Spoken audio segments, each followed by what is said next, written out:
Bookish friends, welcome to my July wrap-up part 1. In this video I will talk about the 7 works that I finished in the first half of July, as well as a book that I decided to DNF. Like my previous wrap-up of this year, I will insert the clips that I recorded very soon after I finish those books.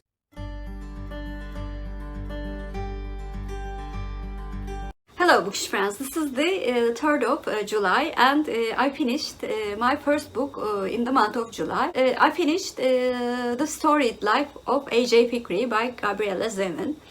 I read this book for my real life book club, and this was the book that I picked.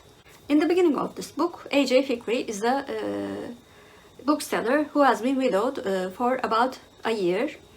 He greatly mourns his wife, and his business is not going well because of his very negative mood. One night he drinks a lot and passes out in his apartment. He forgot to lock the first edition of a earlier Edgar Allan Poe work, which is great in value, and that night that rare edition is stolen. Fikry then falls into an even more depression, does not bother to lock his bookstore's door, and that night a 1-year-old baby girl is left to his bookshop. With the emergence of this orphan girl, Maya, whom he adopts in the following months, changes his life and his view on life forever. When I chose this book for my book club, I knew that I would like it, but I didn't know that this book contained all the elements that I love in a book. First of all, this book is love letter to the book lovers and written words, as well as stories, and it has a lovely relationship between a father and a daughter. There is a subplot of a single dad romance. There is an ongoing mystery which is solved later in the book. Additionally, the book is very easy to read, and it has wonderful sentences that can be used in many of the book sites. So it was inevitable that I would love this book. From now on, in any of the tags in which the question of which book would you recommend for everyone, I think I would choose this book, because I think anybody who likes reading will at least like this book, maybe not love as much as I did. It's a bittersweet story about relationships and the importance of love in our lives. To sum it up, I simply loved this book and I gave it a 9 out of 10.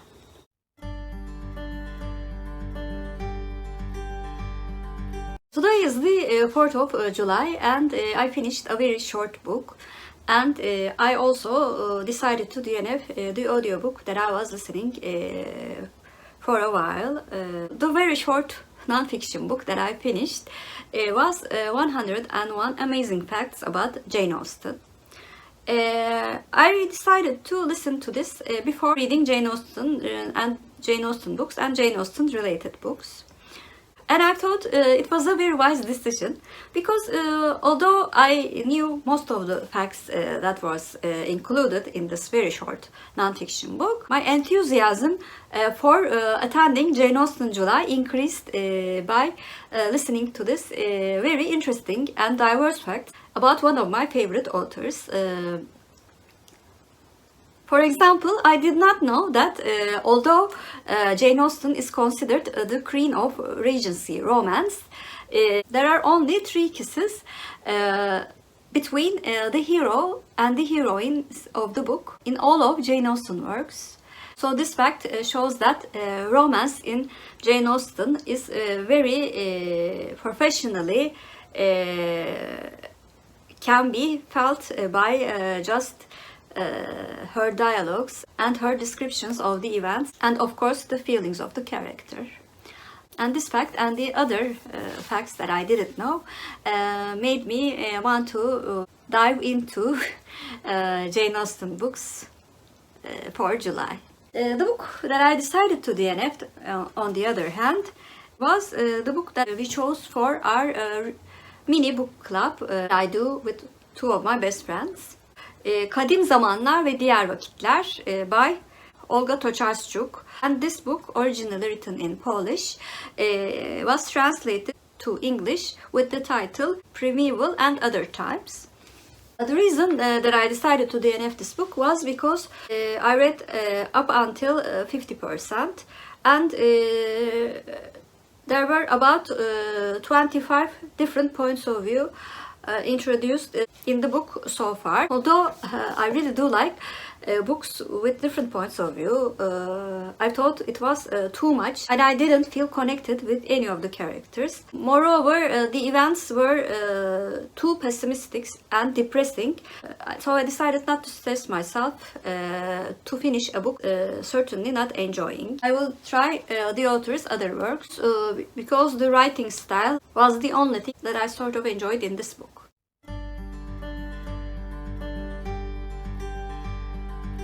Today is the 9th of June, and I finished one book last night, and I also finished a short story today.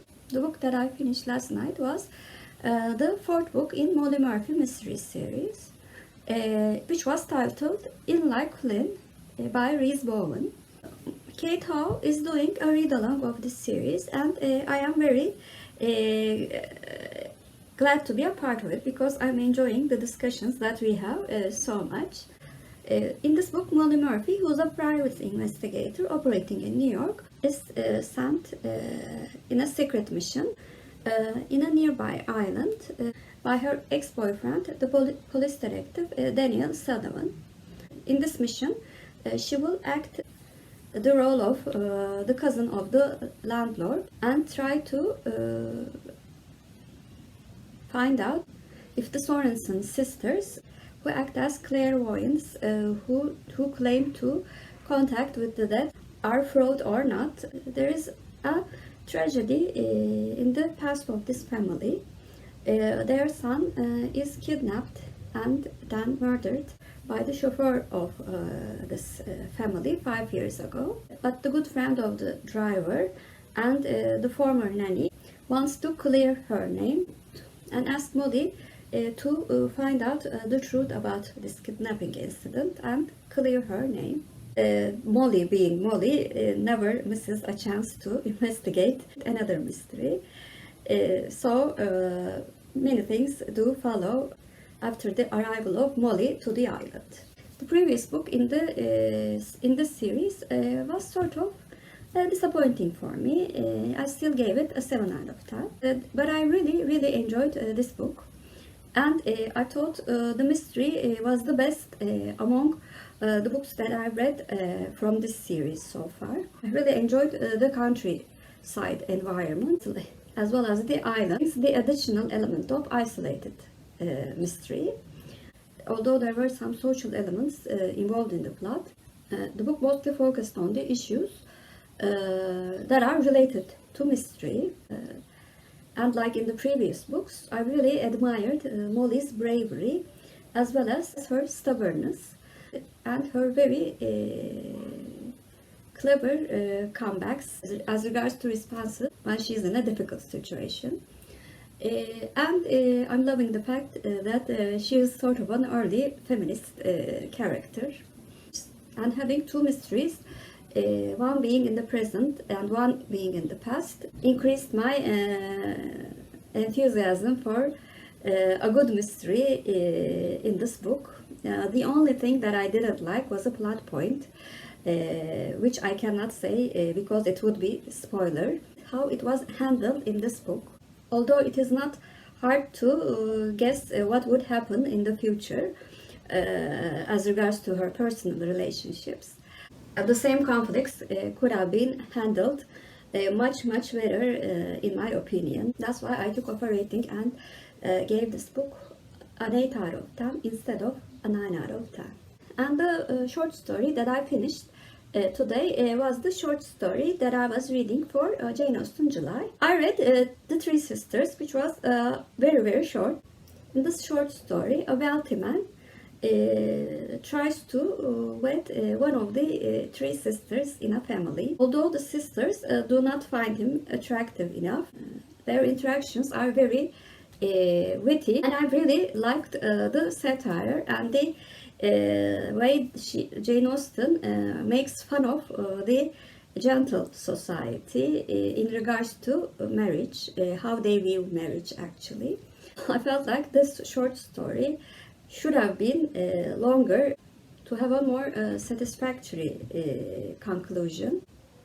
So that's why I gave it a 6 out of 10, although I really enjoyed the writing style of Jane Austen, and I'm very eager to read the next books that I'm planning to read for Jane Austen July.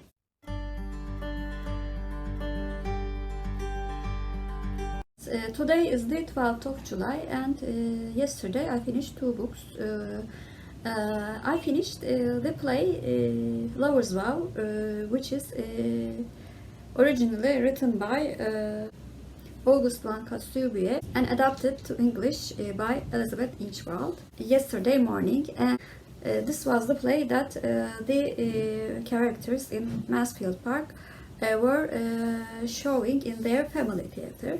Before starting Mansfield Park, I wanted to read this play both as a prompt for Jane Austen July, and of course to understand the meaning of the play chosen in the context of Mansfield Park. In this play, a young soldier comes back from war and finds his mother starving to death, and then he decides to find food for his mother, but before that he finds out that he's the illegitimate child of a baron, and of course his paths do cross with the baron, and they meet. Of course, many dramatic things do happen in the play.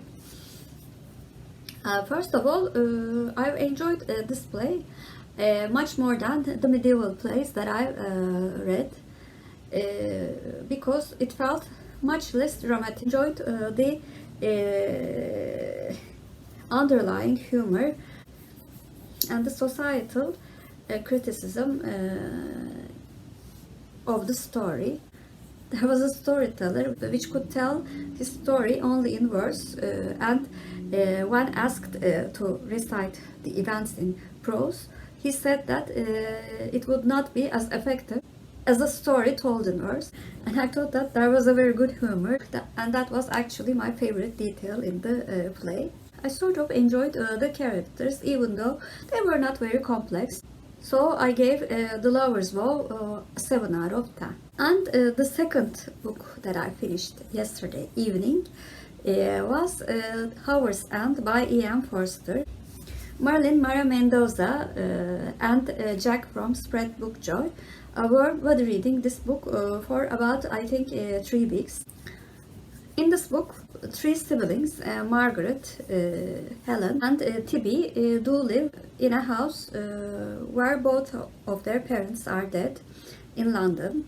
But one day Helen is sent to spend her holiday in the house of the Wilcox family at Howards End. The name of the house is Howards End. And she declares that she has fallen in love with the youngest son of the Wilcox family, and Helen's aunt decides to interfere with this relationship. But when she comes to Howard's End, it seems like the relationship between Helen and the youngest son, Paul, had ended, and we follow the interactions between the Schlegel family, Margaret, Helen and Tibby, the Wilcox family, and the best couple who lives in poverty throughout the years. First of all, I thought the writing was very clever as well as beautiful. It had very descriptive nature scenes, which I am very usually not a big fan of. But Forster wrote those scenes with such passion. The feeling of space, especially when he described the houses, in many ways, was very vivid, and I enjoyed reading those scenes. And also the tempo of the book was in tune with the general mood of the book. This is actually a very calm book until the very last chapters, but we learn many things about the English society and families with different economical status, different tastes in culture, and of course different social status were defined very well through very well defined characters. I learned many things about England at the beginning of 20th century from the book, and I loved how Forster showed the both sides of an argument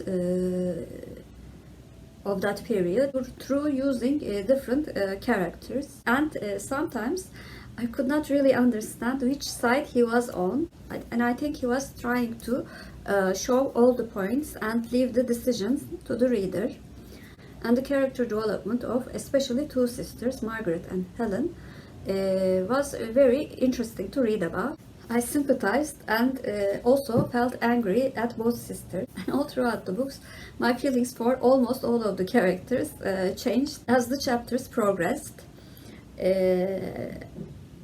And I thought that it was a very realistic book in that sense, because that's how we feel about life in general and the people in our lives. So I thought it was a very good mirror to the human psychology.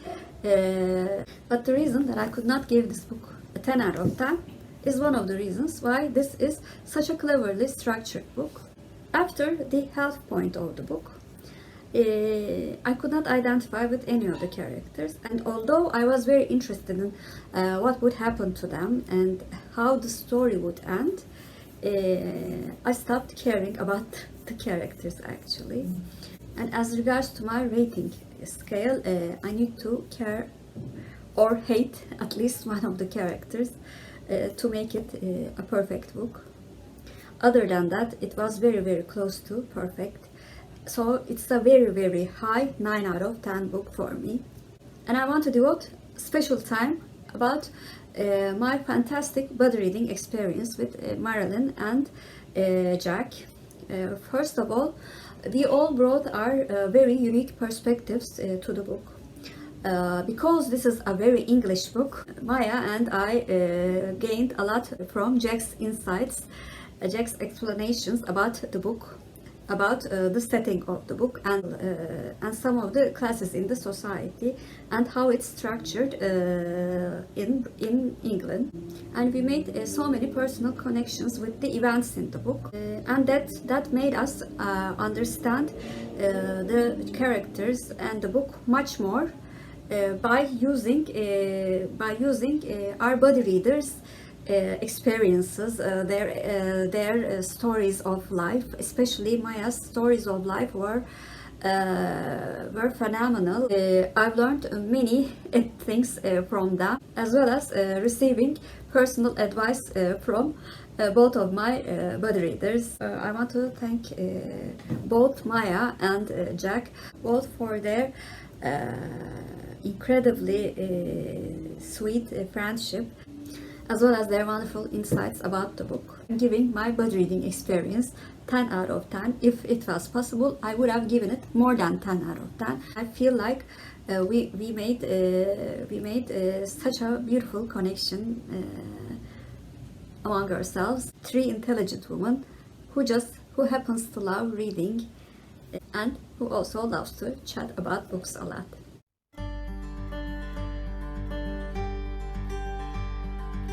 Today is the 30th of July, and I finished another body read today.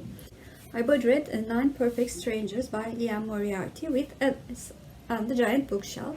In this book, 9 people, a family of 3, a couple, and 4 other people do come to a health resort that is highly praised by all the people there. And we follow the perspective of those 9 people, the owner and the director of the wellness center, as well as her assistant. When the guests first arrive, they are first faced with strict rules for healthy living, as well as some unconventional methods. But as the days go by, we see that the methods of the director are very strange, and moreover, she does not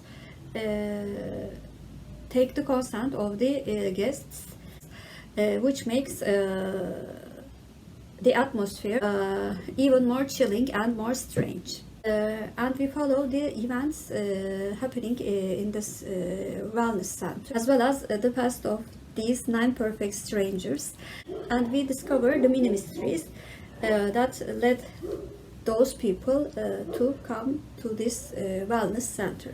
This book was one of the most engaging books that I have read for a while.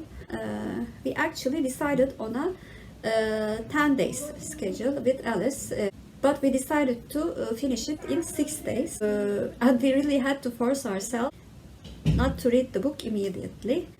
And as well as the fast tempo and the book being a page turner, I really liked the Liane Moriarty's writing style and her creation of the characters. I like solving the mini mysteries of every character. As the chapters progressed, I've grown to like almost every character, but my favorite was an elderly romance author who seems to be the main character of the book. In one section of the book, I had doubts about whether I would like how this book would go, and I had an ethical issue coming, even though I very much enjoyed reading it. But as the chapters progressed and events became more and more clear, I was very much pleased that the author was on the same ethical idea as myself. And as a lover of many genres, I liked that this book could not be defined by just one genre. I put it as thriller because most of the time the characters were at an unknown situation. And they feared for their lives at one point. This book had elements of a mystery book, mysteries regarding the past of the characters, a very delightful romantic comedy, and sometimes even outright comedy elements too.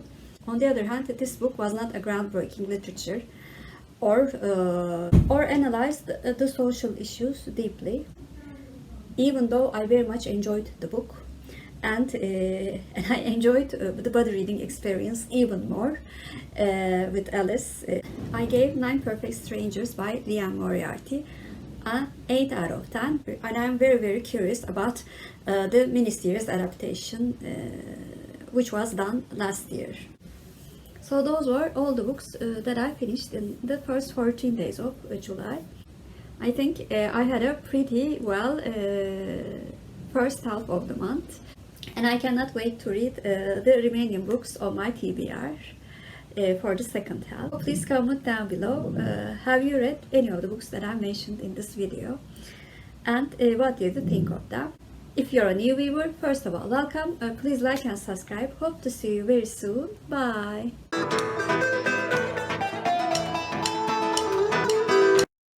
As for Turkish word of the day, I'm going to choose perfect. Perfect means kusursuz in Turkish, and kusursuz is our Turkish word of the day. Have a good day.